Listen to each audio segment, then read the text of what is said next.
Definitely. There's no need to read the all of the items. We can read them silently, and then Risa was able to explain it very well. Okay?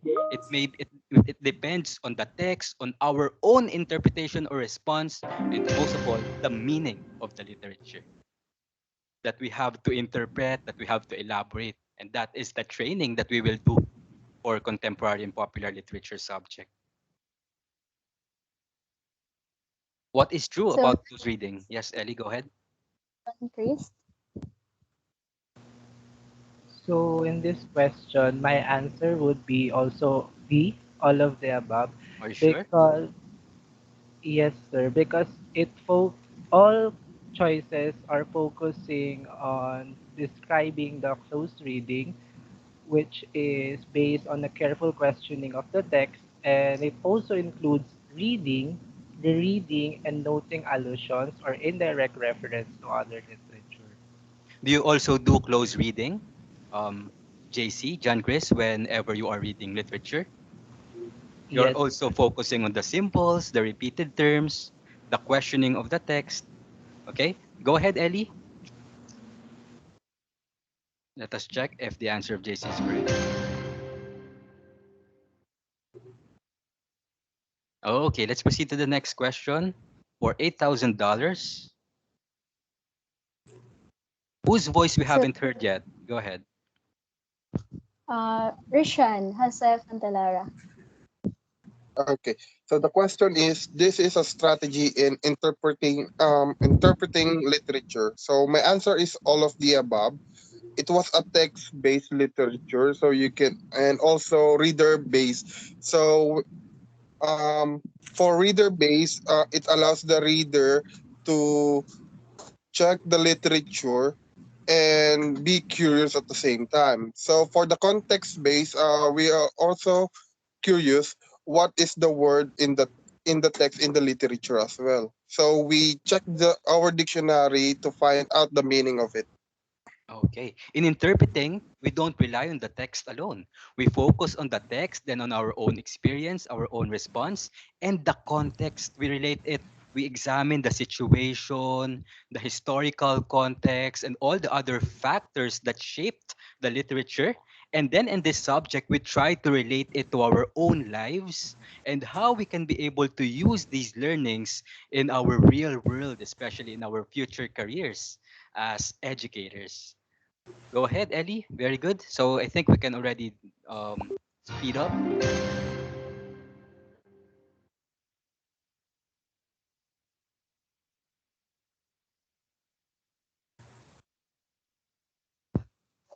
So this is an example of fiction. So all of this is an example of fiction. We have the novel, the novelette, and the short story. Go ahead. Let's see. Is that your final answer? Yes. Okay. So for the following items, we can go faster since these are just the basic information. Aside from fiction, let us also differentiate it from other genres of literature. So next one is Rizzo Valleruel. This is non-prose and non-example of fiction. I think the answer is epic. Okay, are you sure? But epics are also written in stanzas and in paragraphs. They are lengthy poems. Okay, they have different lines. They also have the caesura in the middle, and then there are also rhymes and rhythms written in poetic style. So may we consider so that we will not be going back to the lowest level again. Okay, sir, I stand corrected po. I think the answer is B, all of the above. Very good. Anyway, you're convinced that the correct answer is D, right? You can also think about it. Yes, sir. Very good. Thank you for correcting me, sir. It's all right. I really appreciate it.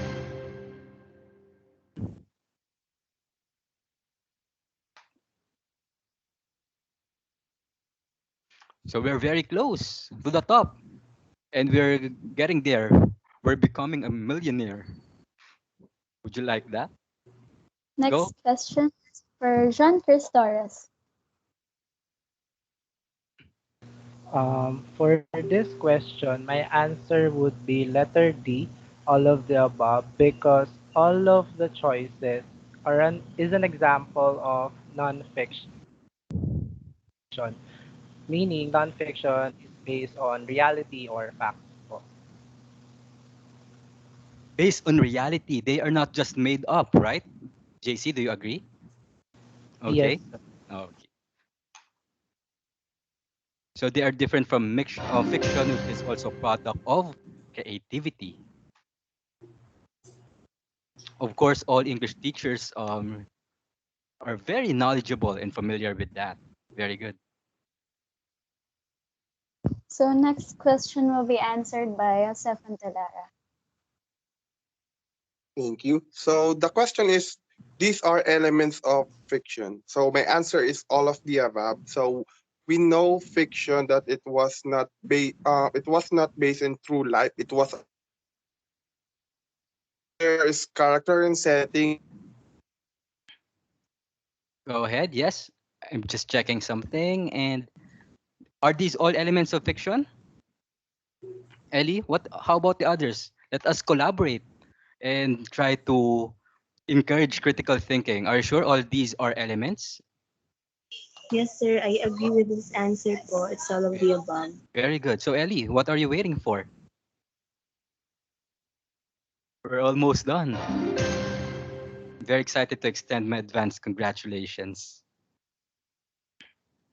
And how about for dramas? So these So are for yes. these are all elements of drama. Drama consists of the visual elements, dialogue, and it also consists of music to build the appropriate mood or the atmosphere. So my answer is all of the above. Okay. And please take note that all these elements here are not in fiction. Sometimes it's not present in fiction that they have dialogue or music. This is how we enhance drama.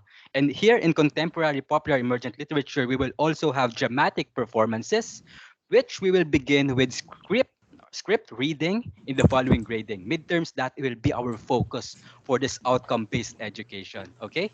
And then we will also try to analyze and relate it to our time.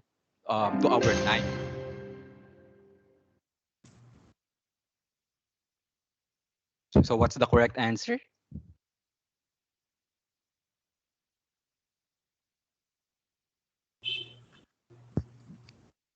Very So close. for this one, it will be answered by Villarroel. Yes, for the next question, the elements of poetry. So rhythm, meter, figurative language, and sound are all elements of poetry. Therefore, the answer is all of the above. Okay. And that will be our future lesson. So poetry, and that distinguishes the poetry from our focus for this morning, okay, for this afternoon, which is the fictions in the 21st century. Go ahead. Just keep clicking, Ellie.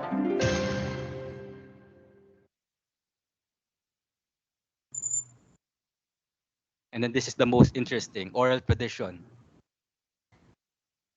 Is it true that they are handed through words of mouth, communal authorship? There can be more than one authors because letter C, it has garnered so many versions because of the so many people who passed this on from generations to generations orally before it was finally transcribed. So my answer for what's our answer for that? It's letter D po, sir, all of the above. Go Ellie.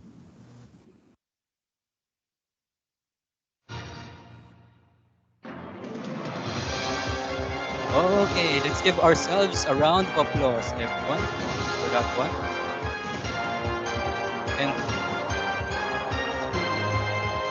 And like what we are Okay. And like what we are always emphasizing in our activities, it's not about the correct score, it's not about the highest grade, but how you interacted with one another, how you expressed it in your own words, and how you try to justify your answer to your classmates.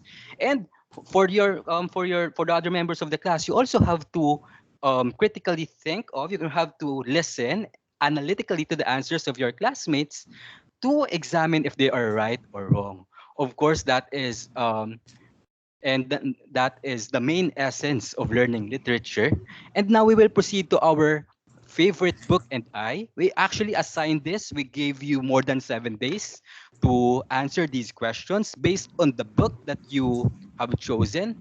We have also touched up other books, but you were given the freedom or the liberty to feature your favorite book. First, the element of setting. The basic definition is that it's the time or place, the weather, and where it happened. But we also touched up in the review that we also have to consider the milieu. We also have to consider um, the situations. Is there a historical aspect, or is there an ongoing global crisis, world war, poverty, Great Depression? We also have to consider that. So let us find out in the answer of Riza, as she described the title of her book and the setting, if she was able to analyze setting comprehensively. That is what we are. Understand her, and it's all about accepting who you are despite you. First time I read, so the first Okay. First question is about the title, and second question is about Riza's thoughts and analysis of the story. So the first time I read the title of the book, I thought it was about a blind person who either regains their sense of sight or loses it because it's the memory of light.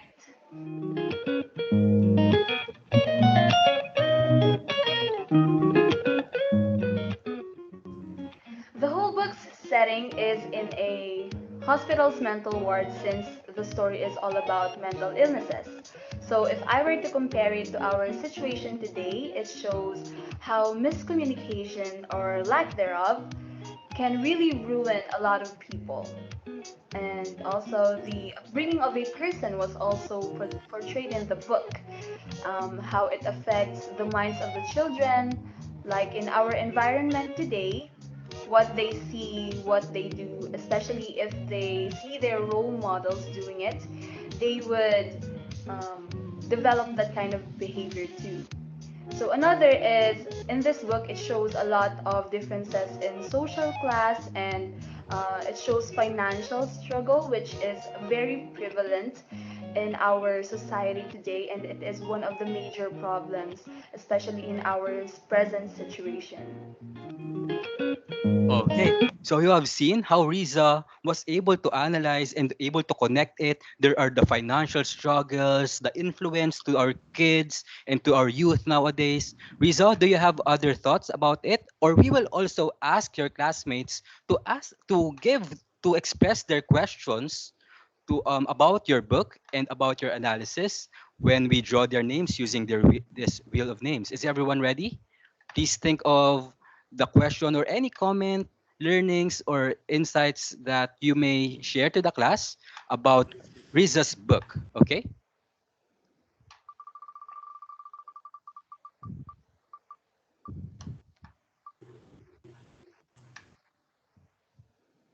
So who's the lucky winner? Rishan, it seems that you are the lucky winner. So what is your comment upon reading the recommended book by Riza very well, which is a very good example of contemporary literature. And we can also define the emerging themes in these books. Okay. And what are the styles of the authors in these books? So, Jose Enrico, any thoughts? So I just have one question for Risa, sir. Awesome. So for the question, Miss Villaruel.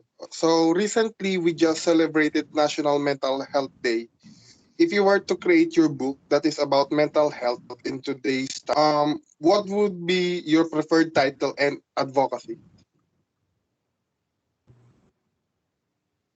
Wow, that Yes, is so pageant level. Is this the Miss Universe already, Rishan?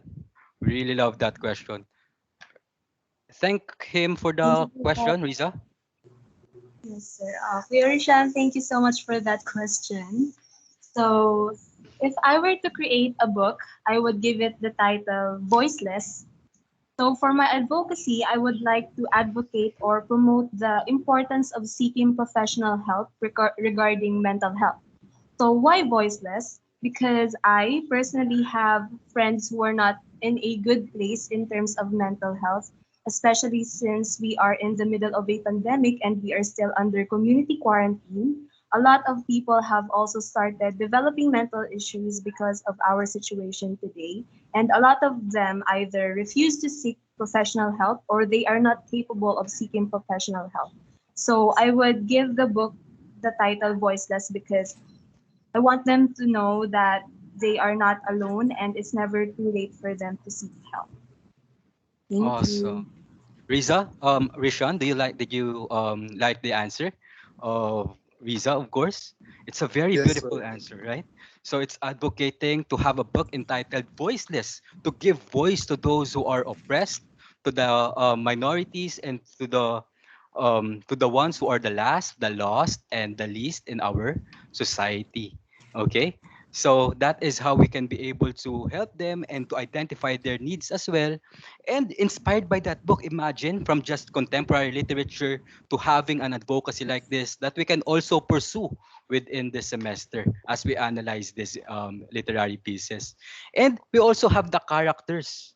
Sometimes the characters are not just people, they have the animals, onomatopoeia, and other examples of creatures, gods and goddesses. Normally, there's the protagonist, which is said to be the good guy, but are all the decisions of protagonists always in the good side, always in the beautiful side, or do you always agree with the perspectives? That is how we think critically with the decision makings. Okay, and then another is we have the antagonist. But take note of this. This may appear in our quiz B at the end of this lesson, which will serve as our closure. Are all the opposing forces and all the struggles caused by the antagonist, himself or herself? Is he or she the only oppressor? Okay. We will also watch the video of Ellie for us to understand her analysis of the characters. Okay, this is the story. Who do the characters represent in your own life? And then analyze them based on their speech, their thoughts, emotions, effects to others, and looks. Let's play this. Everyone should listen. I think Liz represents us as a teenage person or a human being. Being able to live a short life, we are left with regrets. And the grandmother represents our family, the way that even in another life, our family is the only person that we can lean on. So, in terms of speech, during our teenage years, we tend to say the things that we want without thinking much about it.